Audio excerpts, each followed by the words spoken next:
Governo federal quer fazer um empréstimo de 20 bilhões de reais para evitar a falência dos Correios. Irmãos Wesley e Joesley Batista compram a eletronuclear da Eletrobras por 535 milhões de reais. Tribunal de Contas do Estado do Rio de Janeiro suspendeu o pagamento de 900 milhões de reais da SEDAI à concessionária Águas do Rio. Em carta ao FMI, o ministro da Fazenda, Fernando Haddad, defendeu a revisão fiscal e fim de medidas unilaterais.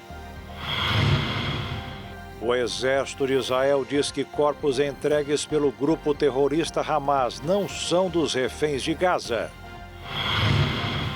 Presidente Donald Trump quer encerrar negócios com a China e faz novas ameaças de retaliação comercial. STJ anula a condenação de um homem que estava preso há quase 15 anos acusado de triplo homicídio. E o mega foguete Starship do bilionário Elon Musk decolou e pousou com sucesso depois de um voo de teste. É agora no Jornal das 22.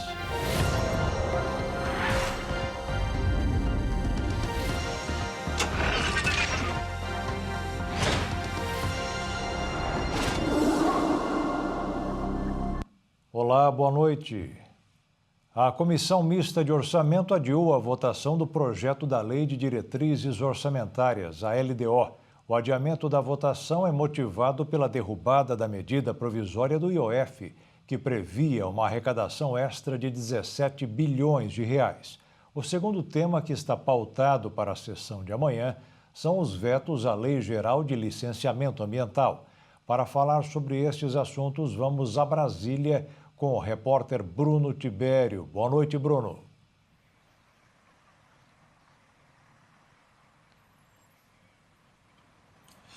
Boa noite, Jaqueto, e a quem nos acompanha de casa. A votação da Lei de Diretrizes Orçamentárias de 2026 foi adiada, então, mais uma vez. O presidente do Congresso, Davi Alcolumbre, decidiu cancelar a sessão, que também analisaria os vetos do presidente.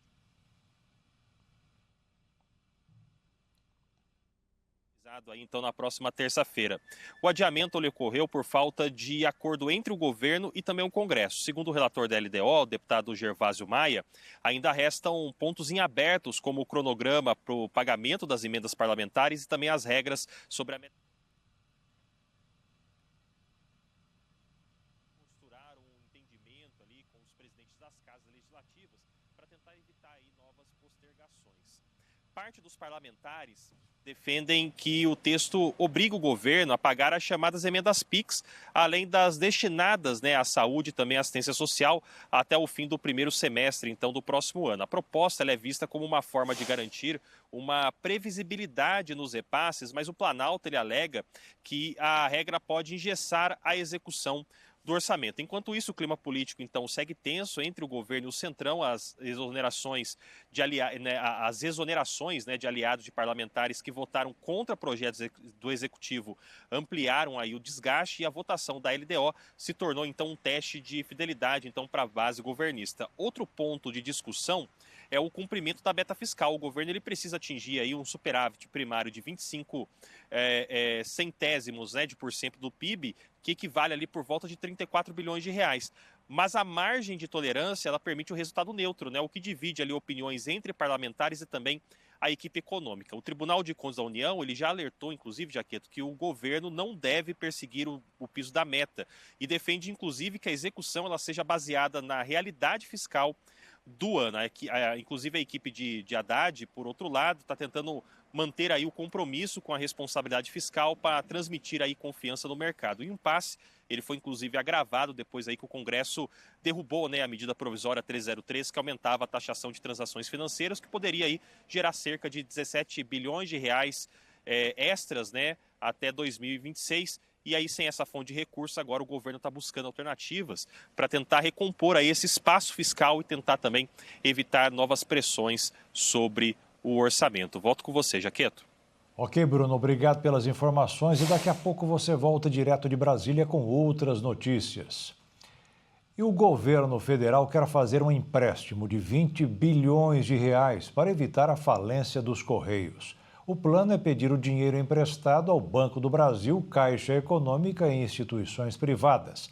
A oposição já disse que vai convocar o ministro da Fazenda para explicar o rombo bilionário na estatal. Parlamentares da oposição reagiram nesta quarta-feira à tentativa do governo de obter um empréstimo de 20 bilhões de reais para socorrer e evitar a quebra dos Correios. A Comissão de Assuntos Econômicos da Câmara está preparando a convocação do ministro da Fazenda para prestar esclarecimentos do rombo na estatal.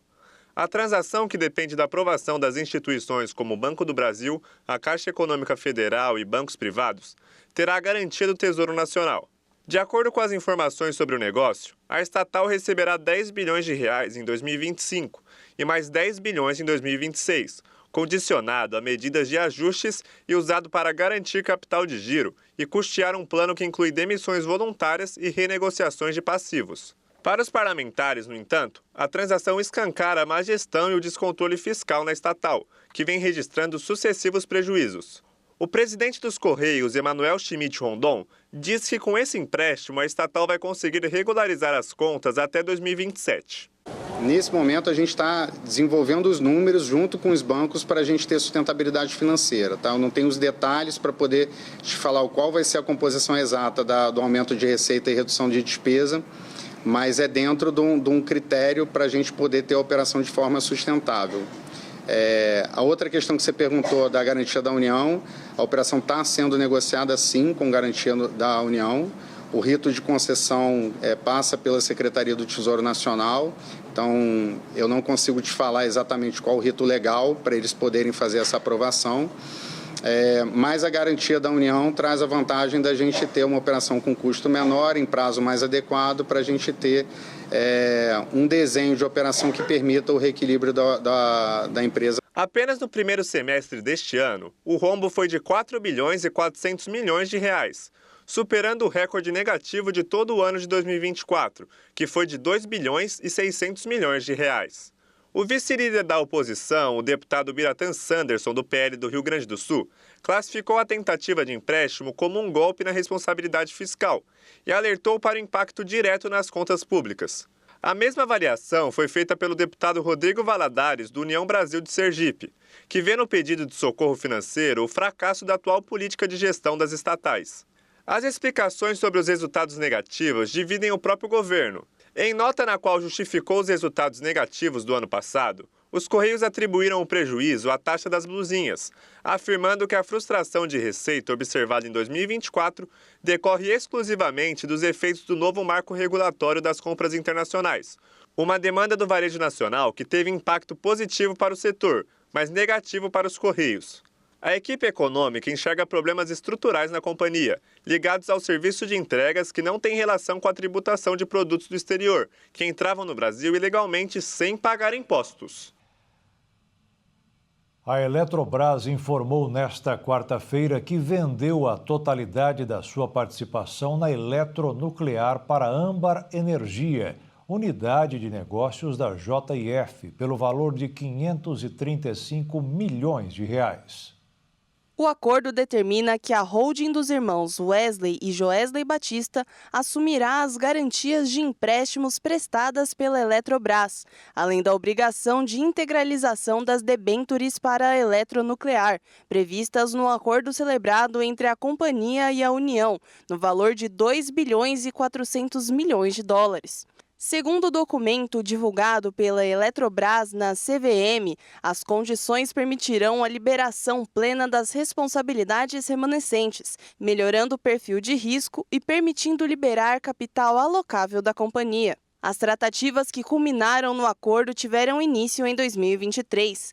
Considerando o valor de investimento registrado de 7 bilhões e 800 milhões de reais no segundo trimestre de 2025, a Eletrobras diz que o processo de venda resultou numa provisão de aproximadamente 7 bilhões de reais, contabilizada no terceiro trimestre deste ano. A JF celebrou o acordo como um marco para a entrada da Âmbar na geração de energia nuclear, em ação para reforçar a sua posição estratégica no sistema elétrico brasileiro. Marcelo Zanata, presidente da Âmbar Energia, declarou que a energia nuclear combina estabilidade, previsibilidade e baixas emissões, características fundamentais em um momento de descarbonização e de crescente demanda por eletricidade, impulsionada pela inteligência artificial e pela digitalização da economia. Os órgãos reguladores ainda irão avaliar a negociação. Com essa aquisição, a JF pretende consolidar a estratégia de diversificação do portfólio. Dessa vez, o acordo visa diversificar a geração de energia da Âmbar. A empresa conta atualmente com 50 unidades, considerando negócios em fase de fechamento, solares, hidrelétricas, a biodiesel, a biomassa, a biogás, a gás natural, entre outras. Neste ano, a holding adquiriu a Eldorado, do ramo de celulose, após anos de batalha judicial. O presidente da CPMI do INSS, o senador Carlos Viana, do Podemos, anunciou que vai pautar, nesta quinta-feira, o requerimento de convocação de José Ferreira da Silva, o Frei Chico, irmão do presidente Lula. Frei Chico é vinculado a um sindicato alvo de operação da Polícia Federal, investigado sobre descontos irregulares.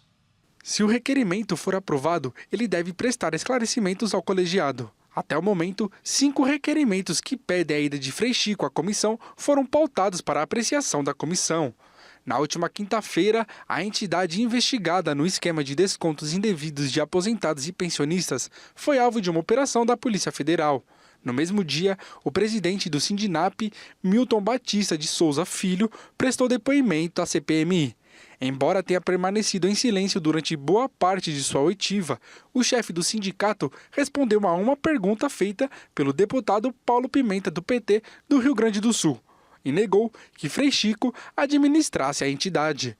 O ministro André Mendonça, do Supremo Tribunal Federal, determinou o bloqueio de 390 milhões de reais em bens e valores do Sindinap. O montante equivale aos descontos que teriam sido feitos pela entidade sem autorização dos segurados do INSS. As investigações apontam irregularidades entre 2021 e janeiro deste ano.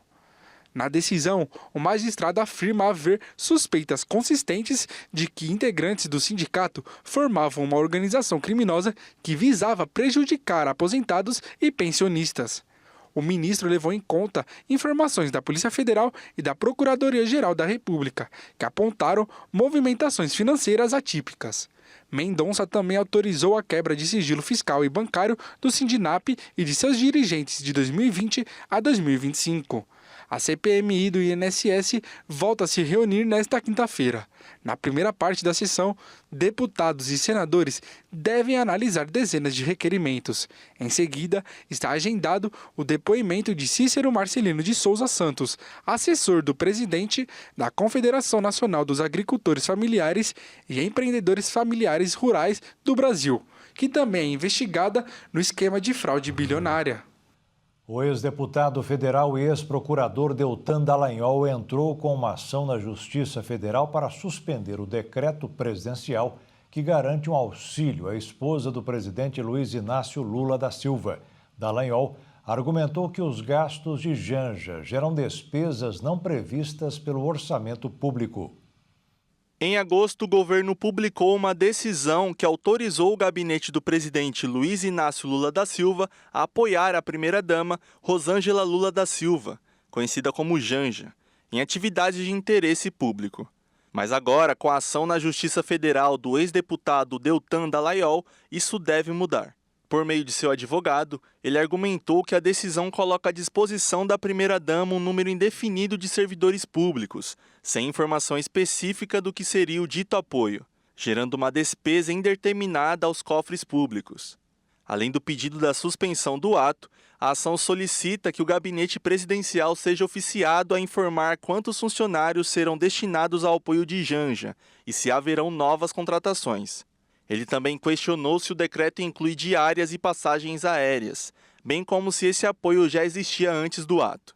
Em suas redes sociais, Dallagnol denominou a alteração do decreto como Ministério de Janja e afirmou que ela adora viajar e criar crises diplomáticas. Diante das críticas da oposição à determinação, a ministra de Relações Institucionais, Gleisi Hoffmann, disse que não há nada de errado no decreto. Segundo ela, o texto segue orientações da Advocacia Geral da União.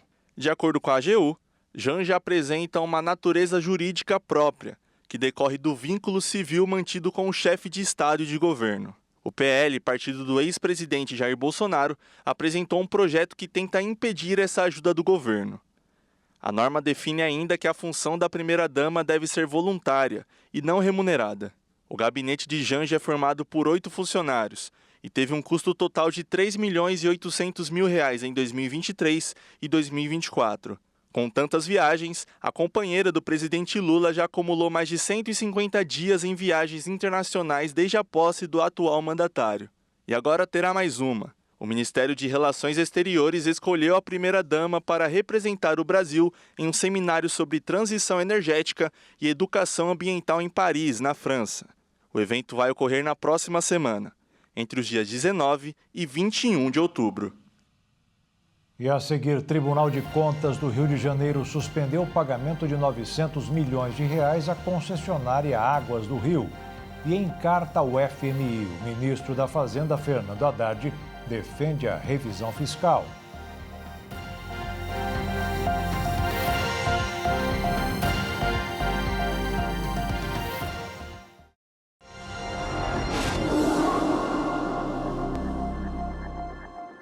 O governo federal está em uma corrida contra o tempo para convencer o Congresso a manter os vetos presidenciais à Lei Geral do Licenciamento Ambiental.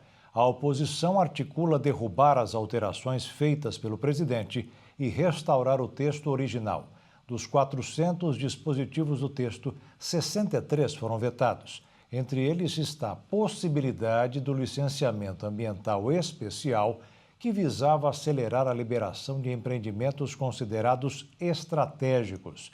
Vamos a Brasília para falar com o nosso repórter Bruno Tibério.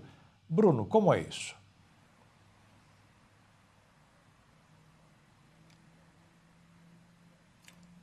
Pois é, Jaqueta, olha, o governo está enfrentando, então, diversos desafios aqui no Congresso Nacional, principalmente para tentar negociar, né, essa LDO de 2026 e também garantir a manutenção dos vetos à Lei Geral de Licenciamento Ambiental.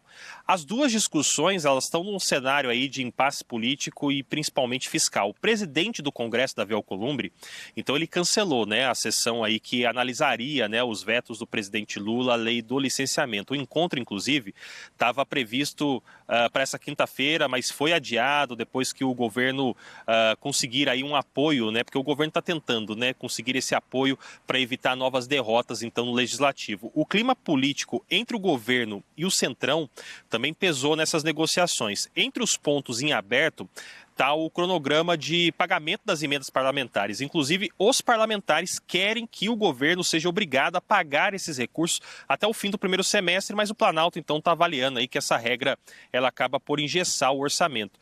Ao mesmo tempo, o Congresso também está se dividindo, né, em relação aos vetos da Lei Geral do Licenciamento Ambiental. Lula ele chegou a barrar aí 63 trechos do texto, que foi aprovado em julho, e a maioria deles é patrocinada ali pela bancada ruralista. Entre os itens vetados estão a possibilidade de licenciamento em fase única, inclusive a criação de um processo simplificado para empreendimentos de médio impacto. Então, a oposição ela quer derrubar todos os vetos e restaurar o texto original, o que iria flexibilizar ali as regras para tentar obter, então, essas licenças ambientais. O governo, já por outro lado, ele tenta preservar pelo menos ali 15, dos dispositivos bloqueados, numa estratégia para tentar evitar ali o desgaste internacional, principalmente porque a gente está falando agora que nós estamos próximos, né, muito próximos aí da COP30, que vai ser realizada em Belém. O ministro Randolfo Rodrigues e também a ministra Gleisi Hoffmann, eles conduzem ali as negociações com o Congresso. Então, a avaliação é de que um retrocesso nessas regras ambientais poderia, talvez, comprometer ali o discurso brasileiro de sustentabilidade, então, com a ONU. Então, o governo está passando, né, por essas dificuldades. Inclusive, a LDO vai ser também uma maneira que o governo vai ter de tentar medir ali a temperatura do Congresso e saber exatamente quem são as pessoas que estão fazendo, de fato, parte da base do governo aqui no Congresso Nacional. Jaqueto, volto com você. Ok, Bruno, obrigado pelas informações e uma boa noite. E o Tribunal de Contas do Estado do Rio de Janeiro barrou o acordo que previa pagamento de 900 milhões de reais da Companhia Estadual de Águas e Esgotos, a SEDAI, para Águas do Rio e abre brecha para questionar a privatização da concessionária.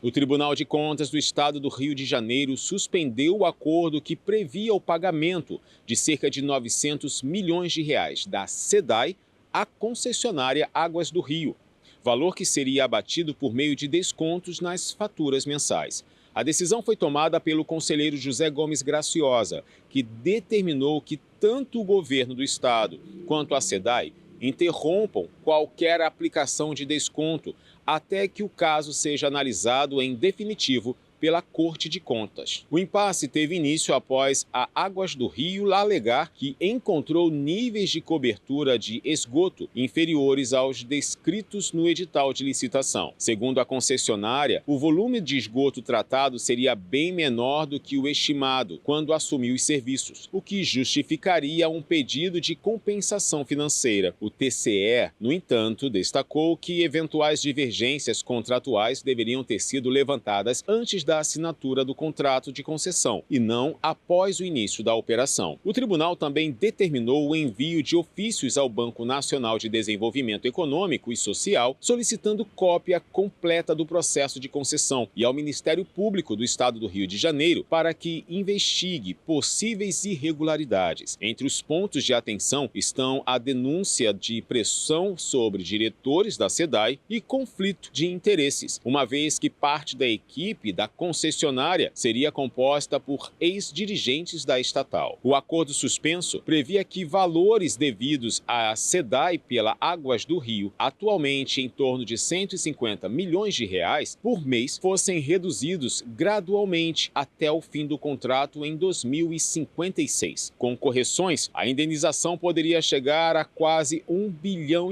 de reais. As divergências surgiram após verificações técnicas que mostraram discrepâncias entre os índices de cobertura de esgoto informados no edital e os dados reais em municípios da Baixada Fluminense, como Magé, Nilópolis, Belfor Roxo e Duque de Caxias, onde a rede de esgoto seria muito menor do que a prevista. O caso segue sob análise do TCE do Estado. O ministro da Fazenda, Fernando Haddad, defendeu a revisão fiscal. Em carta, Haddad afirmou o desejo do fim de medidas unilaterais, deixando claro que as restrições comerciais têm alimentado os níveis de incerteza do cenário econômico global. Em declaração enviada ao Fundo Monetário Internacional, o ministro da Fazenda, Fernando Haddad, justificou uma política fiscal baseada em maior mobilização de receitas internas. Isso a partir da revisão de isenções fiscais consideradas ineficientes e da tributação cada vez mais progressiva do rendimento e da riqueza. Já em relação à política monetária, Haddad afirmou que ela deverá permanecer dependente de dados. Já em relação à política monetária, Haddad afirmou que ela deverá permanecer dependente de dados, mas ser comunicada de forma clara para manter a credibilidade. No documento, o ministro citou que a taxa de juros permanece em um patamar restritivo no Brasil, o que ressalta o compromisso inabalável do Banco Central em cumprir metas relacionadas à inflação. No cenário internacional, o chefe da pasta econômica defendeu o fim das medidas unilaterais e a restauração de mercados previsíveis para assegurar o crescimento da economia mundial. No documento, Haddad afirmou que as restrições comerciais unilaterais têm alimentado os níveis de incerteza do cenário econômico global, caracterizado por taxas de juros elevadas e pela crise climática. As reuniões anuais do FMI e do Banco Central estão sendo realizadas em Washington, nos Estados Unidos, desde o início da semana. O Brasil está sendo representado pela secretária de Assuntos Internacionais do Ministério da Fazenda, Tatiana Rossito. Haddad cancelou a ida aos Estados Unidos após a medida provisória que aumentava a taxação sobre bancos e bets ter perdido validade. O governo estimava arrecadar cerca de 17 bilhões de reais em 2026. O ministro permaneceu no Brasil para negociar alternativas com o Palácio do Planalto. O Ibovespa hoje fechou em alta, tendo como um dos principais destaques as ações da Eletrobras. O tamanho do otimismo para com a maior companhia elétrica do Brasil se deve à venda de sua participação integral na Eletronuclear para o grupo JF. O dólar encerrou o dia com recuo de 0,14% e terminou cotado em R$ 5,46. E a Bolsa de Valores de São Paulo teve uma ligeira alta de 0,65% e fechou aos 142.603 pontos. O presidente dos Estados Unidos, Donald Trump, antecipou um dos principais pontos que será discutido durante o encontro entre o secretário de Estado, Marco Rubio, e o ministro das Relações Exteriores, Mauro Vieira, nesta quinta-feira. O encontro abordará as relações comerciais e diplomáticas entre os dois países. O ministro das Relações Exteriores, Mauro Vieira, está em Washington, nos Estados Unidos, para um encontro com o secretário de Estado Marco Rubio. A viagem do ministro tem como objetivo dar continuidade às tentativas de negociação com o governo americano sobre o tarifaço que está em vigor desde agosto. Outro tema a ser tratado na reunião são as sanções impostas às autoridades brasileiras. Durante um evento no Rio de Janeiro, em comemoração ao Dia do Professor, o presidente Lula relembrou a conversa por telefone que teve com o presidente norte-americano Donald Trump na semana passada. Lula também mencionou um encontro com Trump na ONU, que gerou uma química boa entre os líderes. Mas quando eu fui falar com o Trump, eu não conhecia ele, a gente estava de mal, mas eu não conhecia ele. E tinha gerado uma química na ONU em 29 segundos, sabe? Então, ele me ligou, eu falei, presidente, eu queria estabelecer uma conversa sem liturgia. Eu estou fazendo 80 anos hoje, você vai fazer 80 anos, dia 14 de junho, porque eu tinha pesquisado. Dia 14 de junho, significa que eu sou 8 meses mais velho do que você, então vamos nos tratar de você, sem liturgia. E aí comecei a falar o que eu achava que deveria ter falado, então. Sabe, não pintou química, pintou uma indústria petroquímica. Tá? Amanhã nós vamos ter a conversa de negociação. Um dos pontos que o governo Trump pretende negociar com o Brasil seria a possibilidade de substituição do dólar por uma moeda comum entre os países do BRICS, o grupo que reúne algumas das principais economias emergentes do mundo. O assunto teria sido mencionado por Donald Trump durante um encontro com o presidente da Argentina, Javier Milei. E a seguir, o exército de Israel diz que corpos entregues pelo Hamas não são dos reféns de Gaza. E o presidente Trump faz novas ameaças de retaliação comercial à China e diz que encerrou as negociações.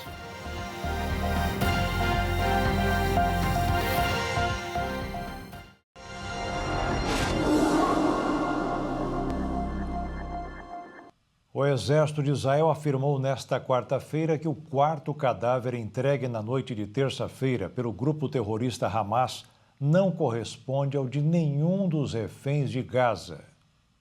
Esta não é a primeira vez que o Hamas devolve um corpo errado a Israel. No início deste ano, durante um cessar-fogo anterior, o grupo afirmou ter entregue os corpos de Shiri Bibas e seus 2 filhos. Mais tarde, os testes mostraram que um dos corpos devolvidos foi, na verdade, identificado como sendo de uma mulher palestina. O corpo de Bibas foi devolvido um dia depois e identificado positivamente. Libertação é parte do acordo de cessar-fogo entre o governo israelense e o grupo terrorista Hamas, mediado pelos Estados Unidos. No compilado constam 22 pessoas, sendo que 2 são reféns cujo destino em Gaza permanece desconhecido e não foram incluídos na lista. Na segunda-feira, foram libertados os últimos 20 reféns vivos do sequestro de 7 de outubro de 2023. Nas últimas 48 horas, o grupo também devolveu 8 dos 28 cadáveres previstos. O primeiro-ministro israelense, Benjamin Netanyahu, exigiu que o Hamas cumpra os requisitos estabelecidos no acordo de cessar-fogo apresentado pelo presidente dos Estados Unidos, Donald Trump, sobre a devolução dos corpos dos reféns. Segundo ele, não serão feitas concessões a esse respeito, até que seja devolvido o último refém falecido. Vale destacar que o prazo final expirou na segunda-feira. Segundo o acordo, se isso não acontecesse, o Hamas deveria compartilhar informações sobre os reféns mortos, tentar entregá-los o mais rápido possível. Hassan Kassem, porta-voz do Hamas, afirmou no aplicativo de mensagens Telegram nesta quarta-feira que o grupo está trabalhando para devolver os corpos dos reféns, conforme acordado no acordo de cessar-fogo. Ele acusou Israel de violar o acordo com os tiroteios de terça-feira no leste da cidade de Gaza e na cidade de Rafah, Rafah,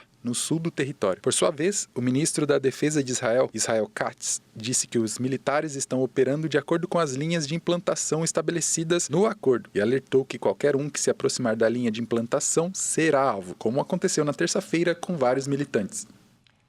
O primeiro-ministro israelense Benjamin Netanyahu retornou ao tribunal de Tel Aviv para uma nova audiência relacionada ao seu processo de corrupção. O premier foi vaiado por um grupo de manifestantes ao chegar no local. A nova audiência ocorre poucos dias após a libertação pelo grupo terrorista Hamas dos 20 últimos reféns israelenses ainda vivos em Gaza. Em troca, o governo de Netanyahu libertou quase 2.000 prisioneiros palestinos que estavam presos em Israel. A troca ocorreu após o cessar-fogo mediado pelos Estados Unidos, ratificado por Donald Trump e outros líderes mundiais. O presidente dos Estados Unidos pediu que o parlamento israelense perdoasse o primeiro-ministro Benjamin Netanyahu, que negou as acusações e reiterou ser vítima de uma conspiração política.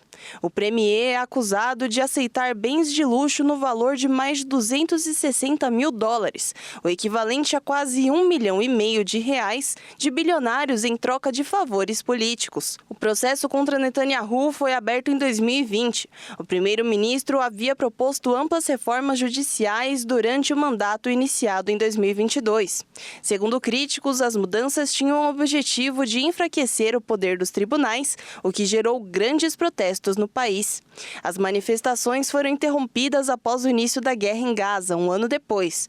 No entanto, o Tribunal Penal Internacional emitiu em 2024 uma ordem de prisão contra o primeiro-ministro por crimes contra a humanidade e crimes de guerra, além do processo de corrupção que segue em andamento, mantendo a pressão legal sobre o líder israelense. O presidente dos Estados Unidos, Donald Trump, fez uma nova ameaça à China. Agora, o republicano disse que seu governo está considerando encerrar negócios com a China relacionados a óleo de cozinha e outros produtos como retaliação. Trump também ameaçou nesta terça-feira impor tarifas à Espanha por seu gasto com defesa, que considera baixo. O presidente americano Donald Trump disse que a decisão da China de parar de comprar soja dos Estados Unidos é um ato hostil e ameaçou encerrar negócios com o país relacionados a óleo de cozinha. Em sua rede social, o presidente americano escreveu: "Acredito que o fato da China propositalmente não comprar nossa soja e causar dificuldades para nossos produtores de soja é um ato economicamente hostil. Estamos considerando encerrar os negócios com a China relacionados ao óleo de cozinha e outros elementos do comércio, como retaliação." O comentário de Trump causou preocupação entre os produtores americanos de soja, em meio à temporada de colheita. À medida que as tensões comerciais entre Estados Unidos e China fecham gradualmente o acesso ao maior mercado de oleaginosas do mundo. Estes agricultores estão entre as primeiras vítimas da guerra comercial iniciada pelo presidente dos Estados Unidos e enfrentam a queda das compras chinesas. Washington e Pequim mantêm relações tensas há anos, especialmente com Trump no poder. Há divergências sobre questões como tarifas comerciais, tecnologia, direitos humanos, as origens da pandemia de Covid-19 e questões geopolíticas como Hong Kong, Taiwan e Ucrânia. O presidente dos Estados Unidos também ameaçou impor tarifas à Espanha por seu gasto com defesa, que considera baixo. Segundo o mandatário norte-americano, foi o único país que não elevou sua cifra para 5%, referindo-se ao acordo dentro da OTAN de aumentar os gastos em defesa até esse percentual do produto interno bruto. Fontes do governo espanhol minimizaram o comentário, declarando que a declaração do presidente norte-americano foi informal. O texto do novo Plano Nacional da Educação propõe uma revisão das metas e projeta avanços ambiciosos em áreas como alfabetização, acesso à creche e conectividade escolar.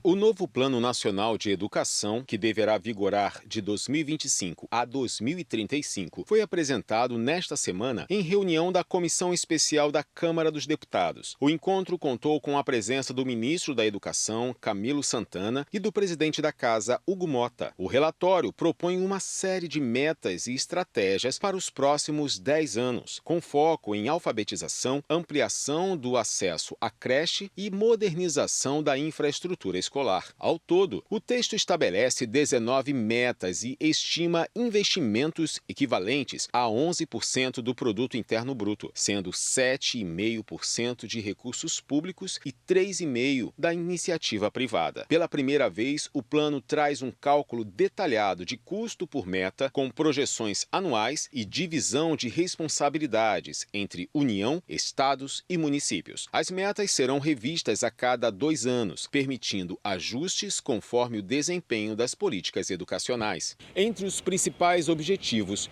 o plano prevê que até 2026, todas as crianças de 4 e 5 anos estejam matriculadas na pré-escola e que 60% das famílias que solicitarem vagas em creches sejam atendidas. Também estabelece que 100% das crianças estejam alfabetizadas até o 2º ano do ensino fundamental e que 95% concluam essa etapa na idade adequada.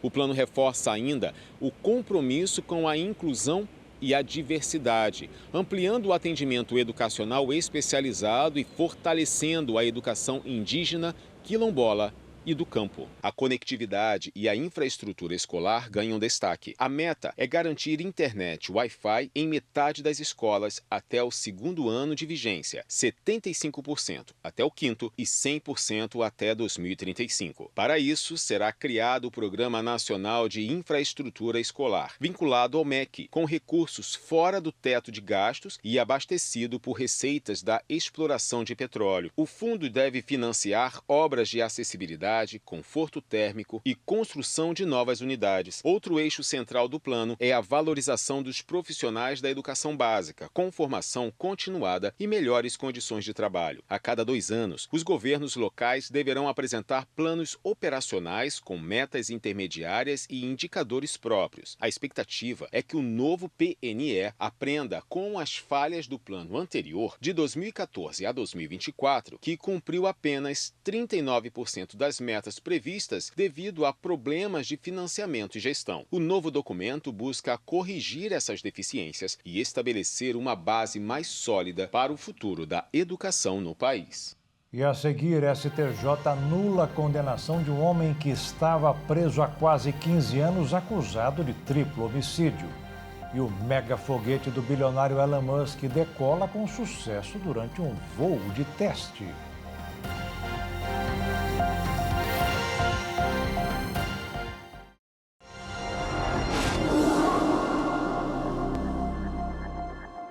O Superior Tribunal de Justiça anulou a condenação, encerrou o processo e mandou soltar Francisco Marlon, que estava preso há quase 15 anos.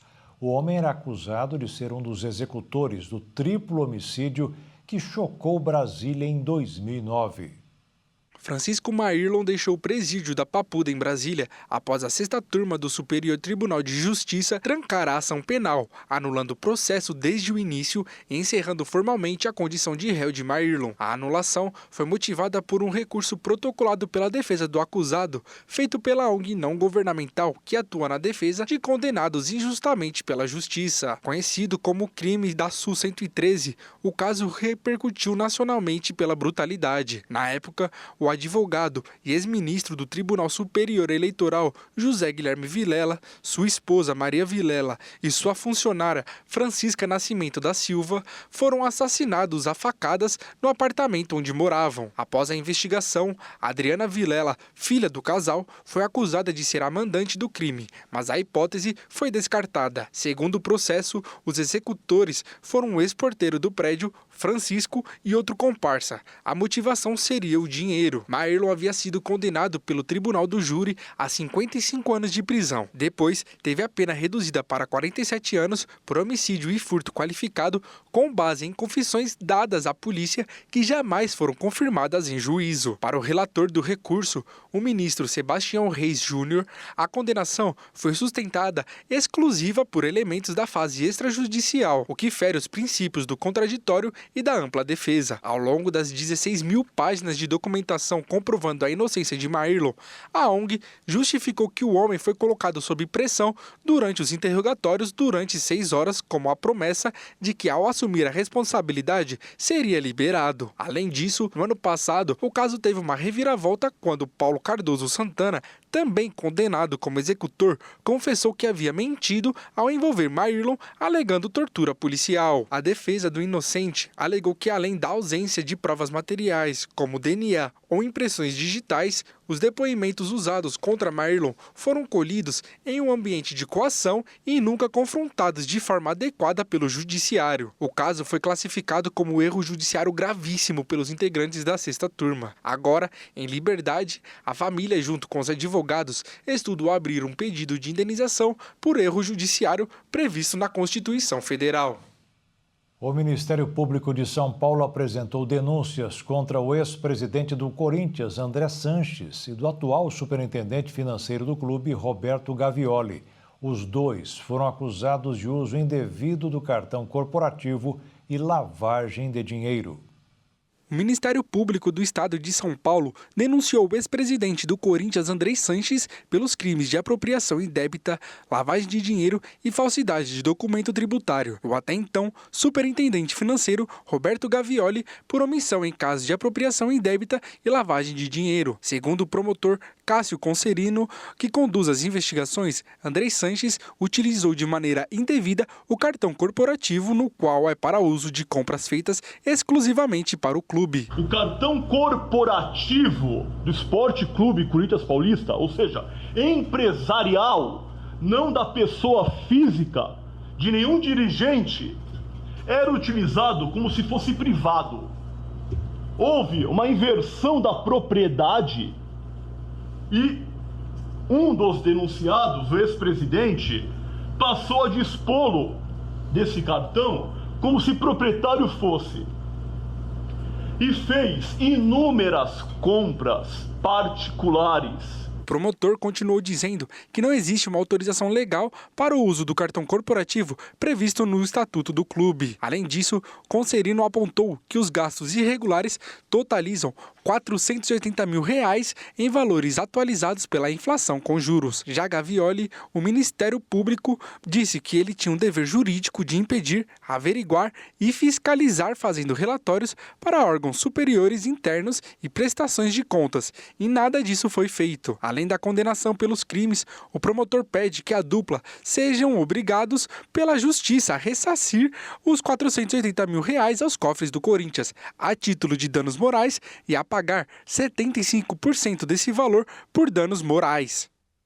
O Corinthians informou que afastou de suas funções por tempo indeterminado e sem remuneração o superintendente financeiro Roberto Gavioli, para que ele possa se defender da denúncia feita pelo Ministério Público. O Corinthians também acompanha com atenção a denúncia envolvendo o ex-presidente André Navarro Sanches, colocando-se à disposição para fornecimento de documentos e informações necessárias. Os recifes de coral, um dos principais ecossistemas marinhos do planeta, estão em risco. Um relatório científico afirma que os recifes de coral tropicais do mundo não poderão sobreviver por conta do aquecimento dos oceanos. Os recifes de coral tropicais do mundo provavelmente já ultrapassaram um ponto sem retorno e não conseguirão sobreviver ao ritmo atual de aquecimento dos oceanos. O alerta vem do relatório global sobre pontos de inflexão climática, coordenado pela Universidade de Exeter, na Inglaterra, e divulgado nesta segunda-feira. Esta é a primeira vez que os cientistas declaram que a Terra provavelmente atingiu o chamado ponto de inflexão, uma mudança que pode desencadear transformações em larga escala e muitas vezes permanentes na natureza. Segundo os autores, a conclusão é sustentada pela observação de mortes de coral sem precedentes nos recifes tropicais, a partir da primeira avaliação ampla dos pontos de inflexão, publicada em 2023. Desde então, as temperaturas dos oceanos subiram a níveis históricos e o maior episódio já registrado de branqueamento de corais se propagou por mais de 80% dos recifes mundiais. Os cientistas consideram que, mesmo em níveis inferiores de aquecimento global do que se acreditava anteriormente, a floresta amazônica pode ficar em uma condição irreconhecível, enquanto as camadas de gelo da Groenlândia e da Antártida poderiam sofrer um colapso. Para os recifes de coral, há mudanças profundas e duradouras em curso. O consenso científico é de que a maioria dos recifes de coral deve morrer com um aquecimento de 1,5 graus Celsius acima dos níveis do período pré-industrial, um limite que está a apenas poucos anos de ser alcançado. O mega foguete Starship da SpaceX decolou do estado do Texas. Este é o 11º lançamento de um foguete na empresa do bilionário Elon Musk. Com um contrato de 3 bilhões de dólares, a Starship deverá ser a nave usada para levar astronautas da NASA de volta à Lua até 2027. 3, 2, 1... O mega foguete Starship da SpaceX decolou e pousou sobre a água com sucesso em seu mais recente voo de teste. A NASA planeja usar o gigantesco foguete, o maior e mais poderoso do mundo, em suas missões para levar astronautas de volta à Lua.